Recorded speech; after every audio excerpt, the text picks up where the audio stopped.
Is it possible to cut your learning curve by using your subconscious mind to master foreign languages or to learn foreign languages, to cut years off your learning curve? Is it possible to actually use a subconscious mind to master foreign languages? In this video, I'm going to be talking about 4 steps that I've been using, and basically I've been learning languages for more than 11 years, and I help people from 7 countries to improve their language skills.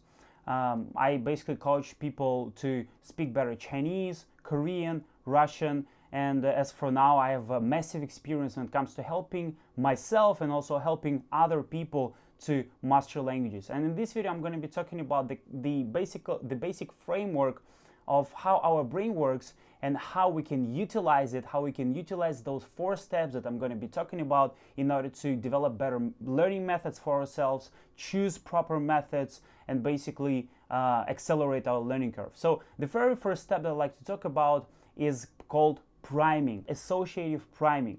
So what is associative priming? Well, the concept of priming is really simple. It's when you're exposed to some certain piece of information and your behavior changes because you were exposed to this particular piece of information, or you're more likely to remember this piece of information because you were exposed to it. Just because something glanced at you, because you just saw something even for a millisecond without even realizing it, you are more likely to memorize it, you're more likely to be influenced by it. So this is priming. And the very first step, it's not just called priming, it's called associative priming. The very first step when it comes to memorizing vocabulary or grammar, we're going to be talking about vocabulary as the best example of it, is basically to create associations with the situation that this vocabulary is related to.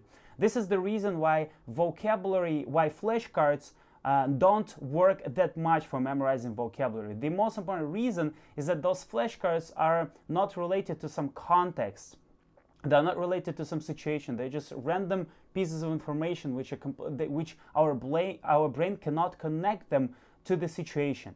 And I often say that when people ask me, should I use flashcards or should I use vocabulary lists to improve my vocabulary, to basically master a certain foreign language, well, I say that you don't memorize a word, you memorize a situation. You don't memorize a word, you memorize a situation.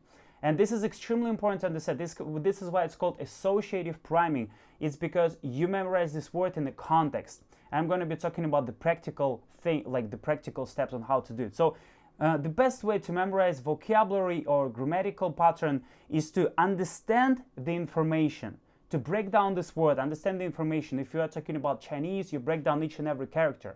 Normally in Chinese, word consists of 2 characters. So you look at the translation of every character. When you zoom in on one character, when you zoom in on just one character, what do you look at? You look at the radical. You look for the radical. You look for some connections. You look for some logic. So the very first step is to understand. The second step is to break it down. And I already told you that in order to memorize, for example, Chinese word, you break it down. You zoom in on each and every character. If you're talking about Korean language, the same goes for Korean language. Each syllable has some meaning. And so basically break down the word, try to understand it, try to understand the essence of it, where it comes from. This is one of the kind of key methods on how to memorize it. You need to see this word in different contexts and in different situations as much as possible. So for example, you see this word in a textbook, and then you see it in some additional material, and then you see it in a workbook, and then your teacher says this word to you. So this is associative priming. Your brain connects this word to those different situations and contexts, and this is how it actually memorizes it. This is how you're more likely to memorize it, but it's not memorization yet. So the second stage is obviously storage. You store this information in your short-term memory first, and then in your long-term memory after you go through this loop I'm going to be talking about multiple times. The next step is retrieval. What is retrieval? Retrieval is when you actually use this word. When you use this word in writing or in reading or in listening. When you listen to this word, you understand it, or when you need to say something, you use this word when talking to somebody. And retrieval is extremely important. Retrieval is our goal when it comes to fluency. What is fluency? Fluency is high speed of retrieval. So fluency is a high speed of retrieval of grammatical patterns and vocabulary. When you don't need to think for 5 minutes about which word to use in a certain situation, in a certain sentence. When you can build sentences on the fly, it means you have high speed of retrieval. How do you improve your speed of retrieval? You just go through the same process that I'm going to be talking about again. You can just go through this process over and over again. And one of the concepts that I'm going to be talking about in my other videos, I call it subliminal retrieval. I didn't find that much research on this topic about subliminal retrieval. And what do I call subliminal retrieval? The very first thought that pops up in your mind oftentimes is the right thought. Imagine that you memorized, I don't know, like thousands of words in some foreign language, or hundreds of words. And then you look at a certain word and you know that you learned it and you know that you should remember it, but for some reason your conscious mind just doesn't give you the answer.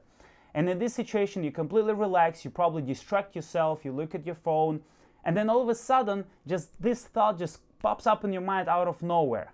Out of nowhere, you have the pronunciation of this word, you have a translation of this word, all of a sudden just pops out of nowhere. Well, it happens to me every single day, because I speak fluent Chinese, Korean, and basically I speak 5 languages, and this situation happens to me all the time. I forget Japanese characters and I just relax my brain, I distract myself, and this is how I use subliminal retrieval. The thought somehow just pops up from my subconscious mind because my conscious mind doesn't even remember that I learned it. So this is kind of an advanced technique for people who already learned a lot of vocabulary and cannot. It's basically an advice on how to use your subconscious mind in order to retrieve information. It doesn't work all the time, but it works a lot of times if you train yourself to do so. It's a skill. Subliminal retrieval is a skill. And well, retrieval is applicable, as I told you, in reading, in speaking, and in listening. So those are the three situations where we mostly use retrieval. When we train retrieval, use it. The 4th stage is really important. It's called forgetting. Forgetting and reviewing. So forgetting is extremely important because your brain, firstly, when it is exposed to any kind of information, it filters out this information. You need to forget something multiple times in order to remember it. Again, you need to forget something in order to remember it. You need to prove to your brain by reviewing this information over and over again in different contexts, not by staring at the same flashcards with the same pictures, with the same example sentences. You need to review this particular word with this particular piece of information. You need to be exposed to it in different contexts and in different situations. So this is extremely important. Forgetting and reviewing is extremely important. Going through this loop of forgetting and reviewing multiple times. You might have heard of spaced repetition, spaced learning. Well, this is the same thing that I'm talking about right now. It's the same. Spaced repetition is based on this concept of forgetting and reviewing. The last step is just go through those 4 steps multiple times. So first step is associative priming, second step is storage, third step is retrieval, and the 4th step is forgetting and reviewing multiple times and going through this loop. And so basically this is how you memorize vocabulary, this is how you improve your fluency, and this is how you go about memorizing and learning grammar and improving your fluency and mastering pretty much any foreign language. And what are the practical steps? How can we actually use these steps? How can we use a concept of associative priming, subliminal retrieval, forgetting and reviewing? How can we use those concepts in order to improve our learning? How can we accelerate our learning after we actually understand how our brain works? First of all, the very first thing that I want you to do is that I want you to avoid mistakes. As I told you, no flashcards. Flashcards don't work. They have limited, even if you use flashcards, just be realistic about it. Just don't think that you will memorize words by using flashcards. You will just prime your brain. Your brain will be more likely to memorize these certain words, but it will not do the memorization work for you. And also avoid vocabulary lists. Avoid books which actually present you with like 5,000 most useful words or 3,000 most useful words. You memorize words in situations, in textbooks, in texts, in actual exercises. You don't memorize them in lists. You memorize the situation, you don't memorize the word. This is what I'm trying to say. I'm sharing my 11 plus years of experience here. It's actually true. I tried all of those things. I was brushing my teeth and staring on some flashcards on Chinese characters. I was doing flashcards like crazy. I bought vocabulary lists like 3,000 words for HSK Chinese exam, or 5,000 words, and I was going through those vocabulary lists. It didn't help me that much. This is why I'm talking about it. The next thing is that, as I told you, break down every piece of information that you have. For example, you have some complex grammatical pattern, you need to break it down, you need to understand it, you need to understand pieces of it. This is actually what can be done by a coach, by a language teacher, that can help you to break it down, to understand it better. Understand first and then memorize. Understand first, this is extremely important. Understand the word, break it down into small pieces. For example, even if you take languages like Russian, every word, pretty much every word can be broken down into parts, and every part can be explained. The same goes for Chinese. Chinese characters can be broken down, Chinese words can be broken down. Korean also, the same.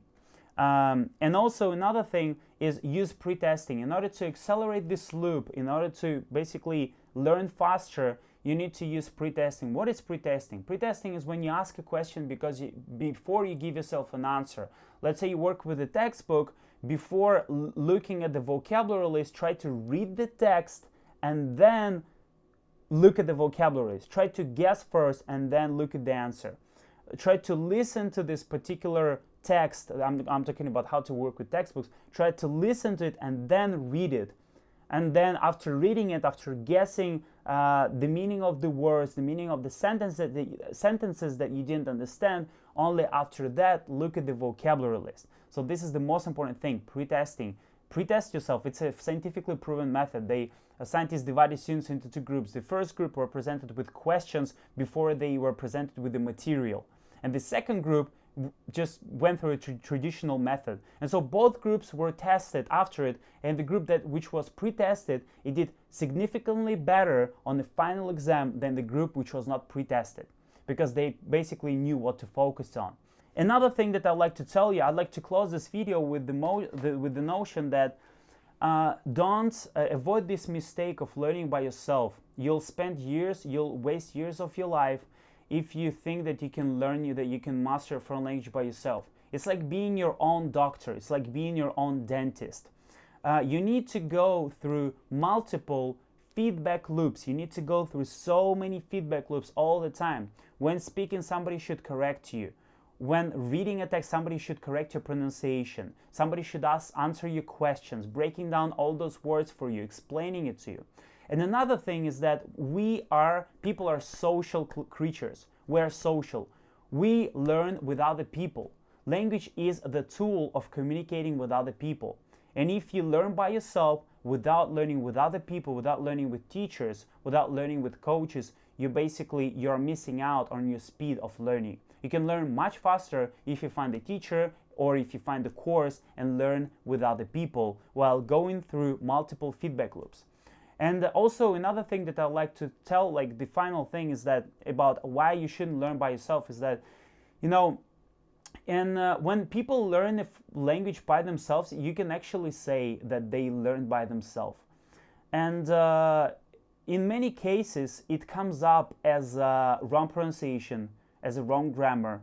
In many cases, you can say that they didn't take any courses, they didn't learn with the teacher, they didn't get a feedback on their pronunciation, on their grammar. So I want you to avoid this mistake, and I want you to actually get a teacher or get a coach or enroll in some course. I didn't learn by myself. I was learning by myself when I was already within a system. I learned by myself when I was already with a teacher, when I already had a schedule, when I already had opportunities to practice with the teacher, to ask any question. So basically, learning by yourself is the key, is the best thing to do when you are already enrolled in a system, when you already work with the teacher and go through multiple feedback loops. Well, I hope that this video was helpful for you. Let me know what you think about it. Please give me the feedback below in comments. Please give me the feedback in comments. I hope that you liked it, and I hope that you go through all of those stages. Just remember that in order to actually master a skill, you need to forget it so many times, you need to fail so many times, you need to go through those loops so many times. This process just repeats itself over the years. It takes years to become perfect, and even after years you don't become perfect. So I hope that you liked the video. Don't forget to subscribe to my YouTube channel, and as always, until next time.